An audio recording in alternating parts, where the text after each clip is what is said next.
बच्चों, कनेक्टेड में आपका स्वागत है।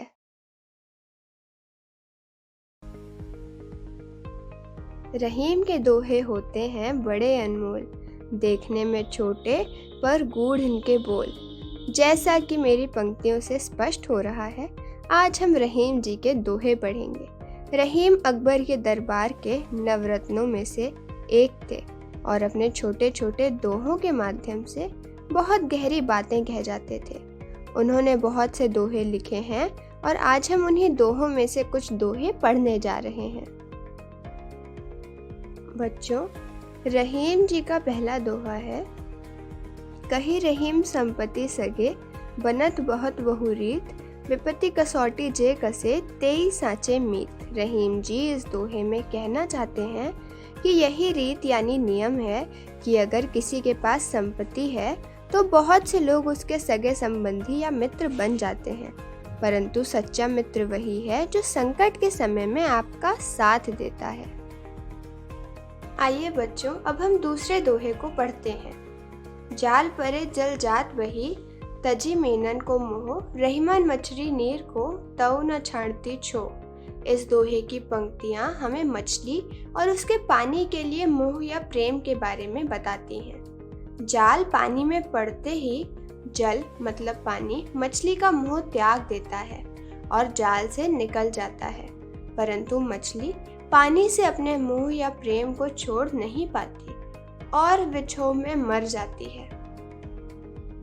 बच्चों, अब देखते हैं अगले दोहे में रहीम जी क्या लिखते हैं। तरुवर फल नहीं खात है, सरवर पियत न पान, कही रहीम पर काज हित, संपत्ति सचही सुजान।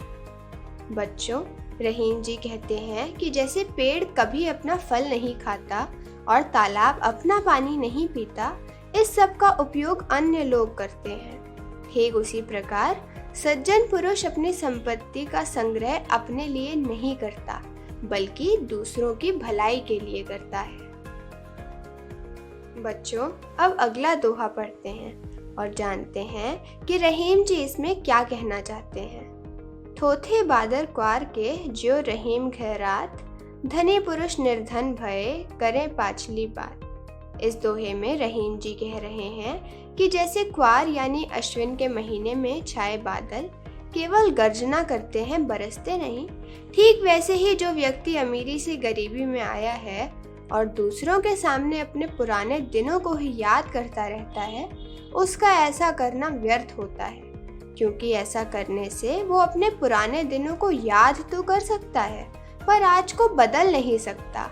उसको आज अपने दिन बदलने के लिए मेहनत करनी पड़ेगी, पर वो पुराने दिनों को याद करके अपना समय ऐसे ही व्यर्थ गंवा देता है, जैसे क्वार व्यर्थ ही गर्जन करते हैं।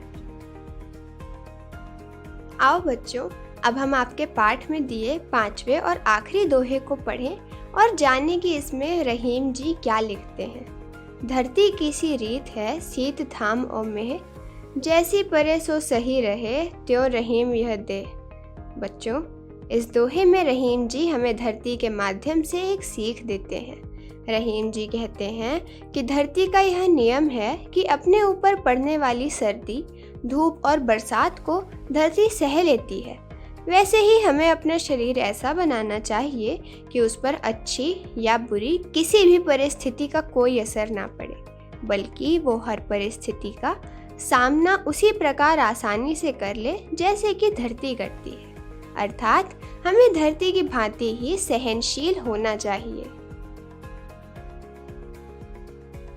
आइए बच्चों, अब हम पाठ में आए कुछ कठिन शब्दों के अर्थ जानते हैं।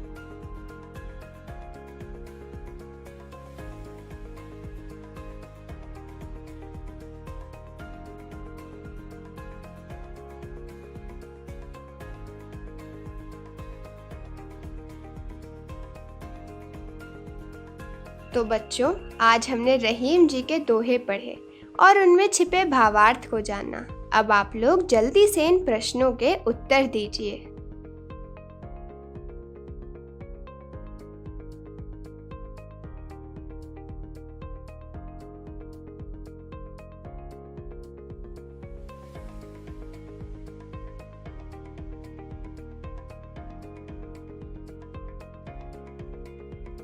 बच्चों, अब अपने उत्तरों को स्क्रीन पर लिखे इन उत्तरों से मिलाएं।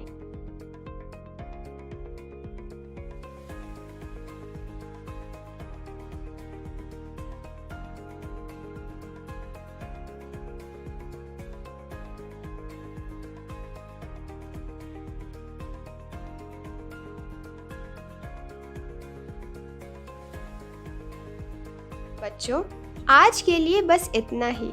धन्यवाद।